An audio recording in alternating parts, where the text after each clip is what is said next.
আমরা আশা করছি যে ভুটানের প্রাইম মিনিস্টার, থাইল্যান্ডের প্রাইম মিনিস্টার, তাদের সাথে একটা মিটিংয়ের আমরা এটা অন্তত নিশ্চিত হয়ে গেছে যে এদের সাথে হবে। বিমস্টেক তো আপনি জানেন এটা বে অফ বেঙ্গলকে ঘিরে একটা যে রিজিওনাল একটা গ্রুপ, এবং এই গ্রুপের যথেষ্ট পটেনশিয়াল আছে, কিন্তু যেটা হলো যে মোর দেন 2 ডিকেডসের পরেও সেই পটেনশিয়ালটা আমরা আসলে অ্যাচিভ করতে পারিনি, বা এটা আমরা যেটা অন্যান্য আসিয়ানের ক্ষেত্রে যেটা দেখা গেছে।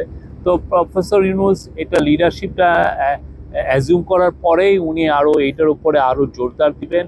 উনি কিন্তু বারবার বলছেন, উনি ইন্টারিম গভর্নমেন্টের প্রধান হওয়ার পরের থেকে বলছেন যে আমাদের আশেপাশে যে রিজিওনাল যে গ্রুপ আছে, সার্ক আছে, বিমস্টেক আছে, এগুলোকে যে করেই হোক রিভাইভ করতে হবে এবং রিভাইটালাইজ করতে হবে, যাতে করে বাংলাদেশ তার কথাগুলো বাংলাদেশের এই রিজিওনাল কোঅপারেশনের ফ্রেমওয়ার্কে যাতে তার কথাগুলো সবাইকে বলতে পারে, তাদের সাথে আরও ট্রেড এবং ইনভেস্টমেন্ট এবং অন্যান্য যে পিপল টু পিপল কোঅপারেশনগুলো যেন আরও সুদৃঢ় হয়।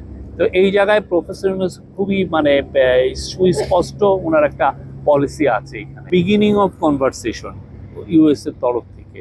তো আর আমরা এটা যাচাই বাছাই করছি এবং সে অনুযায়ী এমন আমরা মুভগুলো নিচ্ছি যেটার কারণে আমাদের সাথে ইউএস এর আমরা মনে করি যে সামনে সুসম্পর্ক আরও দৃঢ় হবে, এবং এমন একটা আমরা এই বিষয়টা নিয়ে আমাদের কথাবার্তা, বা আমরা তাদের সাথে এমন একটা সলিউশনে যাব যেটা দুই পক্ষের জন্যই উইন উইন হয়, ইউএস এর জন্য উইন উইন হয়, আমাদের জন্য উইন উইন হয়। We are studying it since it is negotiable.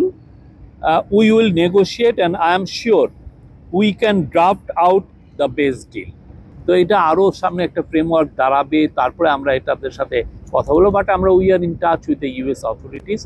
আমরা আশাবাদী এমন যাই হবে সেটা আমাদের দুই পক্ষের জন্যই এটা মঙ্গলজনক হবে।